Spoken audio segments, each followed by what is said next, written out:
राजस्थान में भजनलाल सरकार को बने हुए आज पूरे 2 साल हो गए हैं। सरकार अपने 2 साल की उपलब्धियों के साथ में जनता के बीच में है। हालाँकि कांग्रेस सरकार के इन 2 साल को सिरे से खारिज कर रही है, नाकामियों को ज़रूर गिना रही है। लेकिन बीजेपी सुशासन की बात करते हुए जनता के बीच में हमारे साथ प्रदेश महामंत्री श्रवण सिंह बगड़ी हैं। बगड़ी साहब, सरकार के 2 साल पूरे हो गए। डबल इंजन की सरकार की बात आप लोगों ने कही थी। जनता ने डबल इंजन सरकार बनाई। किस तरह से देखते हैं आप, कहाँ पर तक पहुँचे 2 साल के सफ़र में?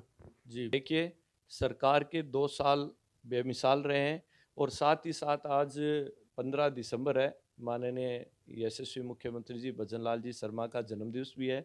सबसे पहले तो मैं उनको पूरे प्रदेश की टीम के द्वारा और राजस्थान की जनता के द्वारा हार्दिक शुभकामनाएँ देना चाहूँगा।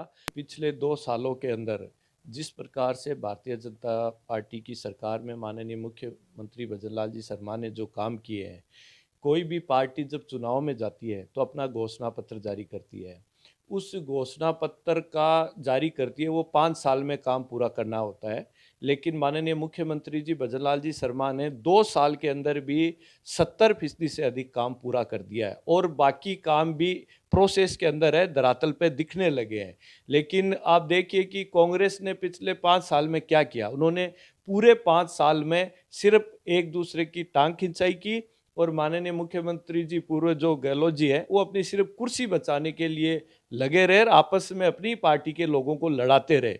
लेकिन उन्होंने 8 करोड़ जनता की कहीं पर भी सूझबूझ नहीं ली। राजस्थान की जनता को भगवान के भरोसे उन्होंने छोड़ दिया और जिस कदर से आप मीडिया के माध्यम से ही आप लोग दिखाते थे, किस प्रकार से युवा पीड़ित था, क्योंकि जो भी एग्ज़ाम पेपर होते थे वो लीक होता था, भूमाफिया चरम पे था, महिला अत्याचार चरम पर था, लेकिन उनको कोई चिंता नहीं थी, सिर्फ अपनी कुर्सी बचाने की चिंता थी। लेकिन धन्यवाद देना चाहूँगा माननीय मुख्यमंत्री जी का, इन्होंने सरकार भारतीय जनता पार्टी की बनते ही सबसे पहले जो सबसे बड़ा संकट था युवाओं के साथ में, एक एसआईटी गठित करते हुए इन पेपर माफियाओं को सलाखों के पीछे बंद करने का काम किया और इन 2 साल में एक भी पेपर लीक नहीं हुआ। ऐसे अनेक मुद्दे अगर हमें बात करूं, चाहे वो ईआरसीपी का मामला हो, चाहे यमुना जल समझौते का मामला हो, या किसान सम्मान निधि का मामला हो, या महिला उत्पीड़न का मामला हो, हर विषय में ये सरकार ने, माननीय मुख्यमंत्री जी ने जो काम किया राजस्थान में, वो कांग्रेस सरकार पिछले 5 साल में भी नहीं कर पाई। अच्छा, आप लोग कह रहे हो कि 2 साल बनाम 5 साल, लेकिन कांग्रेस कह रही कि सिर्फ पर्ची और उसमें उलझी रही, दिल्ली के बीच में उलझी रही सरकार। देखिए, जिस प्रकार की वो बात करते हैं, उनका काम है सिर्फ विरोध करना और किसी अच्छे काम की, अगर कोई विकास का काम कर रहा है तो उसमें बाधा डालना। क्योंकि उनको लग रहा है ये जिस प्रकार से अभी तो जब बिहार के चुनाव का रिजल्ट आया है, जिस प्रकार से कांग्रेस के लोगों में हताशा है और उनका भविष्य खतरे में लग रहा है, क्योंकि उनको मालूम है कि राजस्थान में भी अब ये वापस आने वाले नहीं है। इसलिए बयानबाजी आप इनसे कितनी भी कराएं, विरोध, ये दिन भर विरोध करते रहते हैं। अगर राजस्थान में कोई विकास का काम हो रहा है तो उसका विरोध करते हैं, राजस्थान में कोई ऐतिहासिक काम हो रहा है तो उसका विरोध कर रहे हैं।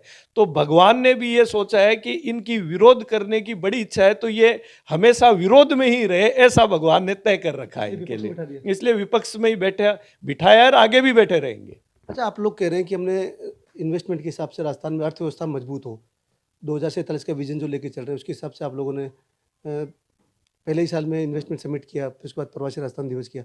कितना किससे आप आगे मान के चल रहे हैं? क्या कुछ राजस्थान को हो रहा है? क्योंकि लगातार इस सवाल तो ये उठ रहे हैं कि क्या जो एमओयू पिछली सरकारों ने किए, उसी तरह से तो कागज़ों में नहीं उलझ के रह जाएँगे? देखिए, आप देखिए, कोई भी सरकार आती है तो लास्ट समय में जाते जाते और वो इस तरीके का इन्वेस्टमेंट के प्रोग्राम करती है और वो एक घोषणाओं के माध्यम से करती है और वो इन्वेस्टमेंट धरातल में कभी नहीं आता है।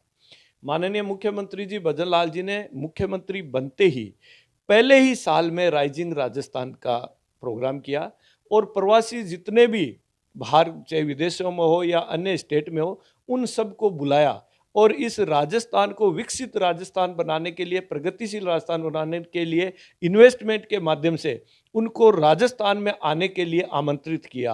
और आप देखिए, इतनी बड़ी संख्या में लोग आए, लगभग 30 लाख हजार करोड़ के आसपास के एमओयू हुए और उसमें से आप देखिए 1 साल के अंदर 8 लाख हजार करोड़ के एमओयू धरातल पे आ चुके हैं और अभी आपने देखा कुछ दिन पहले इसी 10 दिसंबर को आपने देखा कि प्रवासी दिवस के रूप में पुनः हमारे प्रवासियों को आमंत्रित किया।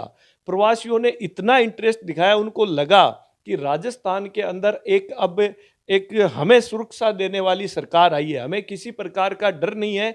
और एक जो राजस्थान के प्रति, राजस्थान की सरकार के प्रति जो प्रवासी बंधुओं का विश्वास कायम हुआ है, वो विश्वास भी इस 10 दिसंबर को वहाँ पे देखने को मिला।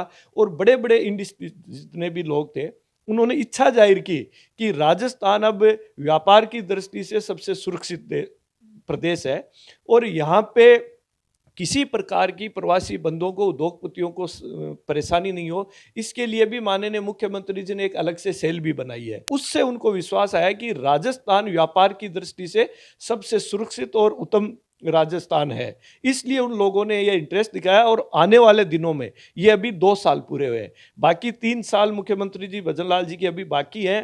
3 साल के अंदर राजस्थान जिस प्रकार से प्रगति पे होगा, विकसित राजस्थान होगा, ये सपना जो देखा है पार्टी ने और माननीय मुख्यमंत्री जी ने, क्योंकि डबल इंजन की सरकार है, माननीय मोदी जी के नेतृत्व में जितनी योजनाएं आज तक देश के अंदर लागू हुई है, उसमें भी राजस्थान अव्वल है। 11 योजनाओं में तो जो धरातल पे पहुंचाने के लिए राजस्थान पहले नंबर पे है और 5 में सेकंड नंबर पे है। और जिस प्रकार से भारतीय जनता पार्टी से आम कार्यकर्ता, आम लोग जुड़ रहे हैं, वो आने वाले चुनावों में देखने को मिलेगा कि पुनः भारतीय जनता पार्टी की सरकार राजस्थान के अंदर बनेगी।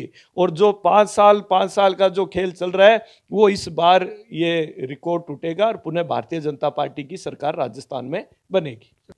ये सरोज सिंह बगड़ी जो बता रहे हैं किस तरह से राजस्थान में पिछले 2 सालों में कामकाज हुआ है।